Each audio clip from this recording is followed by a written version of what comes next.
and I'm using this cork sheet. Otherwise, I was always prepared to deliver an extempore speech. I'm sorry for that. Okay, my heart is going lub dub lub dub. The first time I'm hearing this sound too, I too have a heart. I thought I didn't. I was heartless. Anyway, good morning, Reverend Sister Sheba, respected Sister Manjusha, sisters, teachers, and my budding Ramneeites. It's almost next to impossible to pen down my personal epilogue. Yeah, class 11 and 12. It is my epilogue today. My chapter closes, but a new chapter, before I bid adieu, will always open. And I'm amidst the maze of memory lane. I'm getting lost as I stand on the stage to deliver my valedictory speech. That is my farewell speech. I had great plans right from the beginning. What will I speak? What is it that I will delete from my speech? And today, when I finally hear, I'm overexcited. Okay. I am drowned in a plethora of fleeting memories. I can clearly visualize a vicenarian, a person in her 20s, a vicenarian. And now I'm a hexagenarian in my 60s, sweet 60s. Entering the blue gates of Ramnee. I entered the blue gates of Ramnee as a vicenarian. I was very reluctant as a teacher. I was not at all prepared. I was very shaky when I knew and I was made aware of the responsibilities that I had to shoulder.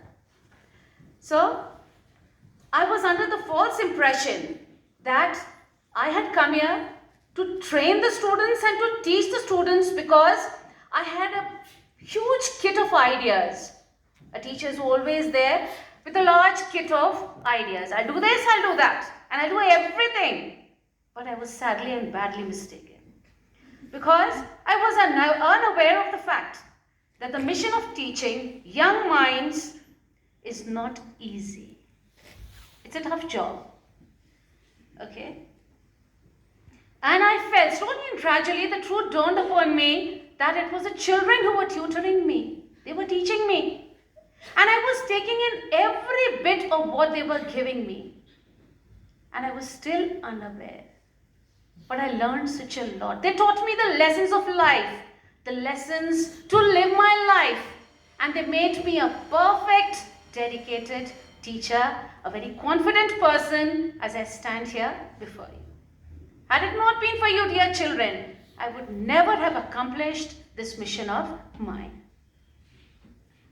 And slowly and gradually, we started building a symbiotic association. And that could not be done without the cooperation from both the sides. The children cooperated with me. Yeah, many a times I was pretty firm, being a strict disciplinarian. I am pretty strict with myself too. I never tend to give myself liberties, but yeah, definitely I tend to pamper myself once in a while. And that you should also do. So, we started building up a very good rapport with each other, and this was bridging the gap between us. There's a huge gap. A generation gap also you can call it, because the hexagenarian and the teenagers I had to interact with, but I tried my level best to bridge the gap. And that can be made possible only when a teacher can see through the outer image, into the heart, and respect what we see. We've got to look straight into their hearts, respect their feelings and their emotions, and guide them towards the right path. This is exactly what I tried to do.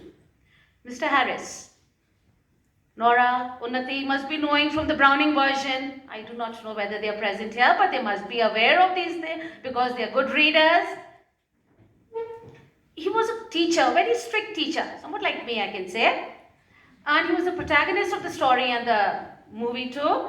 He would always say, I gave a gift of myself, my energy, enthusiasm, honesty, respect, and love to you. But I want to turn that around and give it back, for this is what you gave me. I had nothing. I came with an empty kit. I thought I had a lot, but you filled my kit with everything that I possess today. You will live in my memories because I'm not going to miss you. I'm taking a lot of you with me. A lot of you doesn't mean physically, definitely. All the good qualities, all the fond memories will always be there with me. So, you'll always be there in my memories. How can I forget my mentors? That is the sisters.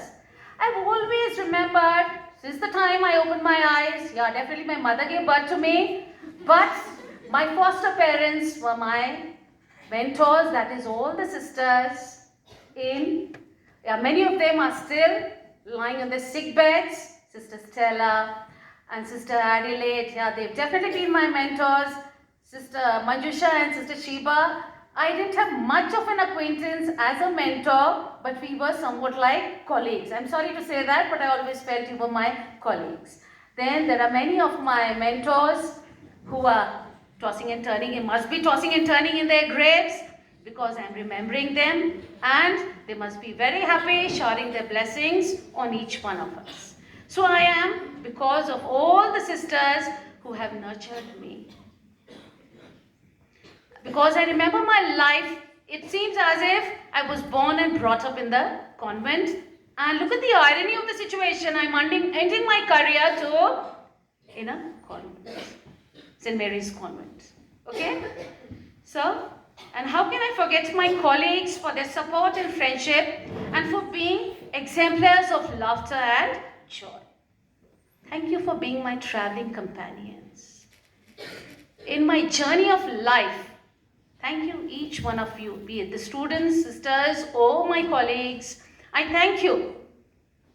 Because there must have been some karmic relationship that in this life we've met, we've traveled together for a good length of time, and now we part, we say adieu. But I would like to wrap up with the famous lines quoted by Robert Frost. And these lines were quoted by Pandit Jawaharlal Nehru too, when he was giving one of his famous speeches. The woods are dark, lovely and deep. Dark, lovely and deep. Mystery, metaphors, girls. Okay? But I have promises to keep and miles to go before I sleep. This is said twice. And miles to go before I sleep. So God bless you. And I bid adieu. Thank you so much. Love you all.